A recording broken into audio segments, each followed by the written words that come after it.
ঘরে যদি সুজি আর কয়েকটা সবজি থাকে তাহলে আজই বানিয়ে ফেলুন এই মজাদার ঝাল সুজি।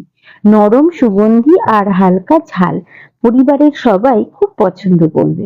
তাহলে চলুন আর দেরি না করে শুরু করা যাক আমাদের আজকের রেসিপি ঝাল সুজি। নমস্কার, আমি রুম্পা। রান্নাঘরের সাতকাহনের নতুন একটি পর্বে সবাইকে স্বাগত। ঝাল সুজি বানানোর জন্য আমি এখানে 200 গ্রাম মতো সুজি নিয়ে নিয়েছি। আর আমি নিয়ে নিয়েছি এখানে দুটি মাঝারি মাপের আলু। আলুটাকে একটু ছোট ছোট করে ডুমো ডুমো করে কেটে নিয়েছি। আরো কিছু উপকরণও একসাথে আমি রেডি করে নিয়েছি। প্রথমত আমি এখানে নিয়ে নিয়েছি দুটো ছোট মাপের গাজর। গাজরটাকে ছোট ছোট করে কেটে নিয়েছি। 3-4টি মতো কাঁচা লঙ্কা, তাকে ছোট ছোট টুকরো করে কেটে নিয়েছি। আর নিয়েছি 1 ইঞ্চি মতো আদা। একটা টমেটো, টমেটোটাকেও কেটে নিয়েছি।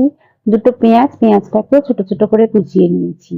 আর নিয়ে নিয়েছি এখানে 3 থেকে 4টি মতো কারি পাতা।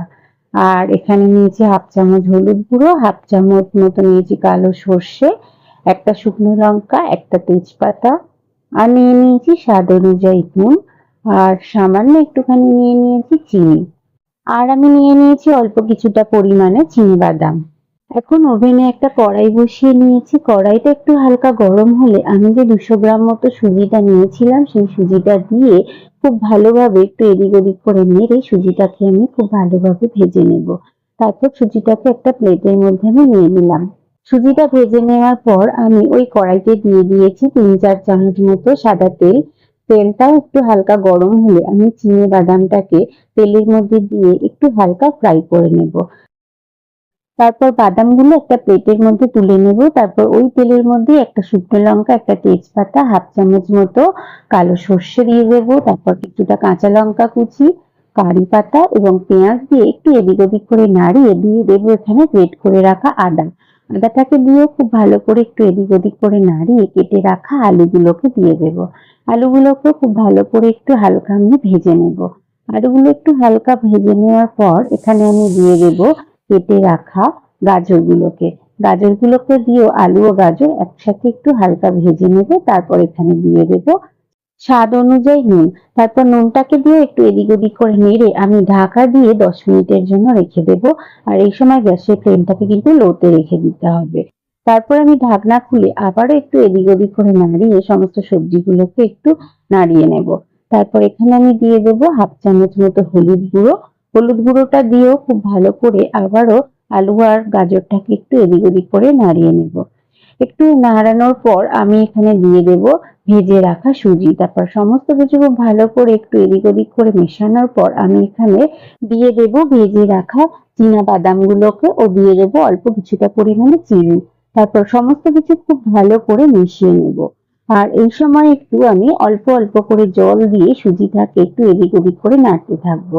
একেবারে আমি পুরোটা জল ব্যবহার করব না। আমি অল্প অল্প করে জল দিয়েই সুজিটাকে বারবার করে একটু এদিক ওদিক করে নেড়ে ঝাল সুজিটা আমরা তৈরি করে নেব। আমি এখানে 2 কাপ মতো সুজি নিয়েছিলাম, তাই কিন্তু জলটাও আমি এখানে 2 কাপ মতোই ব্যবহার করেছি। তাই জলটা কিন্তু একবারে ব্যবহার করিনি, বারবার করে অল্প অল্প করে দিয়েই ব্যবহার করেছি। তারপর সুজিটাকে ঢাকা দিয়ে আবারও 10 মিনিটের জন্য রেখে দিয়েছিলাম। তারপর ঢাকনা খুলে আবারও একটু এদিক ওদিক করে নাড়িয়ে সুজিটাকে আমি নাড়িয়ে নেব।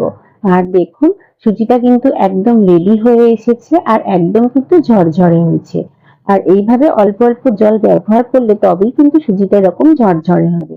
আর দেখুন আমাদের ঝাল সুজি কিন্তু একদম রেডি হয়ে গেছে। আর এটি কিন্তু খুবই সুস্বাদু এবং স্বাস্থ্যকর একটি খাবার। সকালের জলখাবার কিংবা সন্ধ্যার টিফিন যেকোনো সময় আমরা যদি এই রেসিপিটি তৈরি করে দিই, বাড়ির ছোট থেকে বড় প্রত্যেকেই কিন্তু খুব আনন্দ সহকারে খাবে। আর এটি খেলে পেটও ভরবে, মনও ভরবে। তাহলে আমার আজকের রেসিপিটি কেমন লাগলো? ভালো লাগলে অবশ্যই আমাকে একটা কমেন্ট করে জানাবেন। সেই সঙ্গে লাইক, শেয়ার এবং আমার চ্যানেলে নতুন বন্ধু হয়ে থাকলে সাবস্ক্রাইব করার অনুরোধ রইল। এবং পাশে থাকা বেল আইকনটি প্রেস করে অল নোটিফিকেশনটি অন করে দেবেন। তাহলে আমি যখনই কোনো নতুন ভিডিও আপলোড করব তার প্রথম নোটিফিকেশনটি আপনার কাছে পৌঁছে যাবে। সবাই খুব ভালো থাকবেন, সুস্থ থাকবেন এবং কাছের মানুষকেও ভালো রাখার চেষ্টা করবেন। আবার খুব তাড়াতাড়ি ফিরে আসছি নতুন কোনো রেসিপি নিয়ে। ততক্ষণের জন্য সঙ্গে থাকুন এবং সঙ্গে রাখুন রান্নাঘরের সাতকাহন।